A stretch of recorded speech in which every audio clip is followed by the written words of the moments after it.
Tax filing school के इस video में आपका स्वागत है। दोस्तों, अगर आपका टैक्स लायबिलिटी बन रहा है, इनकम टैक्स पे करना है, तो किस तरीके से किया जाना चाहिए उसका एक सिंपल सा डेमो हमने बनाया हुआ है। लिंक आपको नीचे डिस्क्रिप्शन में मिल जाएगा। अब इनकम टैक्स पेमेंट करते समय बहुत सारे इश्यूज आ जाते हैं। कभी कभी पैसा डिडक्ट हो जाता है लेकिन चालान जनरेट नहीं होता। कई बार हम चालान डाउनलोड करना भूल जाते हैं। कई बार पे करने के बाद स्क्रीन जो है ब्लैंक हो जाता है, आगे नहीं बढ़ता। कई बार टैक्स पेमेंट करने के बाद भी आपको फिर से अमाउंट पेबल दिखाई देता है, पे लेटर का ऑप्शन दिखाई देता है। तो कैसे सॉल्व किया जाएगा, उन सब चीजों को इस वीडियो में हम डिस्कस करेंगे। पहले जानते हैं कि चालान का स्टेटस कैसे चेक करना है और डाउनलोड कैसे करना है। उसके लिए आपको ई फाइलिंग पोर्टल पर जाना है और लॉगिन कर लेना है। लॉगिन करने के बाद आपको जाना है ई फाइल में। यहाँ पर ई पे टैक्स का आपको ऑप्शन दिखाई देता है, इस पर क्लिक करना है। इस तरीके से आपको पेज आ जाता है। यहाँ पर आपको एक इंफॉर्मेशन दिया गया है, देखिए कि पैसा अगर आपकी बैंक खाते से कट गया है और स्टेटस अपडेट नहीं हुआ है तो थोड़ा समय आपको रुक जाना है, उसके बाद ही आपको ट्राई करना है। ठीक है, या तो पैसा आपका वापस आ जाएगा या तो यहाँ पर चालान जनरेट हो जाएगा। अब चालान अगर जनरेट हो जाता है तो कहाँ पर दिखाई देगा, यहाँ पर देखिए पेमेंट हिस्ट्री का आपको एक टैब दिखाई देता है, इस पर आपको क्लिक करना है। जो भी पेमेंट आपने किया हुआ है यहाँ पर आपको दिखाई दे जाता है। आखिरी में एक्शन के नीचे आपको 3 डॉट वाला बटन दिखाई देता है, इस पर क्लिक करिए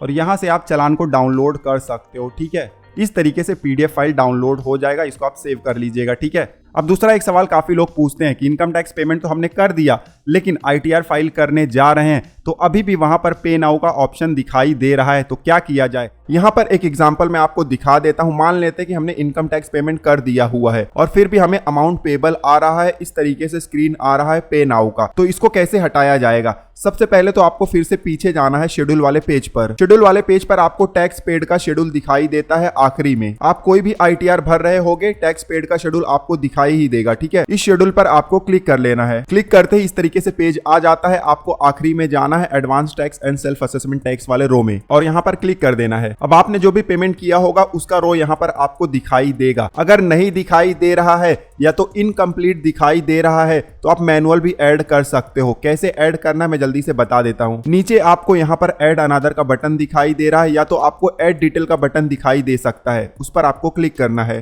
क्लिक करते ही इस तरीके से पेज आ जाता है। अब आपने जो पेमेंट किया होगा उसका एक चालान जनरेट होता है। उस चालान पर डिटेल्स दिया गया होता है, बीएसआर कोड का, डेट ऑफ डिपॉजिट का, चालान सीरियल नंबर और अमाउंट का। सब कुछ आपको उसके हिसाब से इंटर कर देना है। बिल्कुल सही तरीके से डिटेल इंटर करना है, अदरवाइज आपका पेमेंट जो है वो एक्सेप्ट नहीं करेगा इनकम टैक्स डिपार्टमेंट। ठीक है, भले आपने पेमेंट किया हुआ है। वैसे तो आगे चलकर कोई इशू नहीं होगा लेकिन आपका टाइम जरूर वेस्ट हो जाएगा। ठीक है, मान लीजिए कि हमने 26,000 रुपए का टैक्स पेमेंट कर दिया हुआ है। इस तरीके से डिटेल भर देना है और उसके बाद नीचे ऐड का बटन है, इस पर क्लिक करना है। अब नीचे आएंगे तो उसका एंट्री यहाँ पर हमें दिखाई दे जाता है। ठीक है, अब कंफर्म का बटन है, इस पर क्लिक कर दीजिए। फिर से शेड्यूल समरी का पेज आ गया। अब नीचे आएंगे, एकदम आखिरी वाला शेड्यूल हम चूज करेंगे, पार्ट बी टीटीआई, इस पर क्लिक करेंगे। अब हमें यहाँ पर जो टैक्स लायबिलिटी पहले दिखाई दे रहा था नहीं दिखाई देगा। ठीक है, अब 740 रुपया रिफंड दिखाई दे रहा है और यहाँ पर जो पे नाउ पे लेटर का बटन था वो भी गायब हो गया है। ठीक है, आईटीआर फाइलिंग से रिलेटेड दूसरा कोई भी इशू है तो आपको स्क्रीन पर प्लेलिस्ट दिखाई दे रहा है, क्लिक करके चेकआउट कर लीजिएगा। इस वीडियो में बस इतना ही। मिलते हैं आपसे अगले वीडियो में, तब तक आप हंसते रहें, मुस्कुराते रहें। धन्यवाद।